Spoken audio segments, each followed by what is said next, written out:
Hello, and welcome to the Comics Code Authority, Development and Change Through the New Millennium. My name is Thomas Mowry, and today I will be focusing on the 1989 revision of the CCA and its subsequent legacy. Let us begin. As we know, the Comic Code Authority was the regulatory arm of the Comics and Magazine Association of America, a voluntary code of ethics adopted by the comics industry as a way to stave off government intervention and truly save the comic industry. The association was comprised of several publishers from each of the original members, with John Goldman, head publisher for Archie at the time, taking on the role of president and co-author of the original code, which consisted of 41 prohibitions concerning the portrayal of crime, violence, religion, sex, horror, nudity, and the like in both editorial and advertising pages. Skipping ahead now to the late 1980s, where importance of the code was drastically waning. For a few years, mainstream publishing houses were circumventing the CCA, distributing mature-themed titles directly to specialty comic book stores.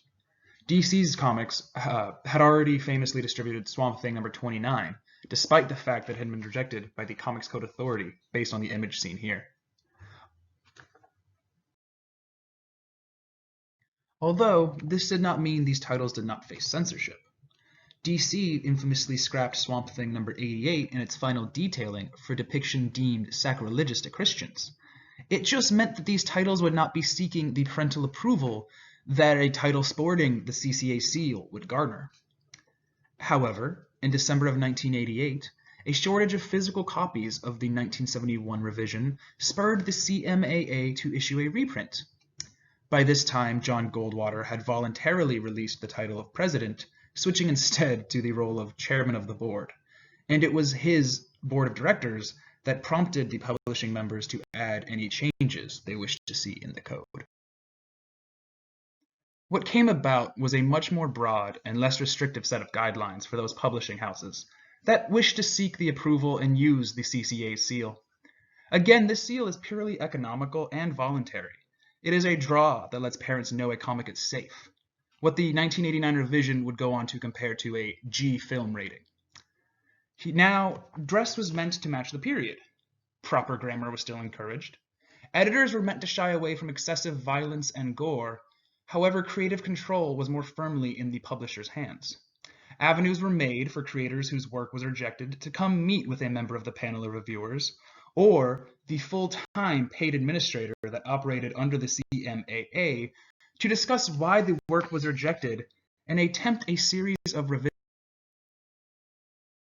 The largest section outlines the use and abuse of illicit drugs in comics and reminds members that the CAA is meant to promote healthy, wholesome lifestyles as desirable, although they admit that drugs are a fact of modern existence. And what follows is a long list itemizing what the CMAA considers illicit drugs, and is very reminiscent of the DARE programs that were popular during this time period. The 1989 revision also created a committee composed of senior staff members from each of the Comic and Magazine Association of America's operating members. This committee would meet regularly to address and redress any issues or concern for the CCA's code or the comic industry as a whole. Throughout the following decades, the importance of the Comics Code Authority dwindled as the CMAA's era reached a close. Throughout the late 2000s, the Comic and Magazine Association of America's operation had transitioned from the board of directors and into the control of the Kellen Company, a global management fund. This would signify the first non-comic group to have control over the CCA, and in 2001, Marvel left, opting instead to use their own in-house rating system. By 2011, DC too pulled out, with Archie soon following behind. Here we can see artist Bruno Redondo's playful use of DC's new seal of authority. However, the seal persists. Quite beautifully, in 2011, the Comics and Magazine Association of America donated the rights of their seal of approval to the Comic Book Legal Defense Fund, which is a non-profit organization designed to protect comic creators' First Amendment rights. They license out the seal for use in media or publication, and all profits go to their legal and education funds. A symbol of censorship, even well-intended censorship, has now found a new life as a symbol of freedom. And I think that's wonderful. Thank you for watching.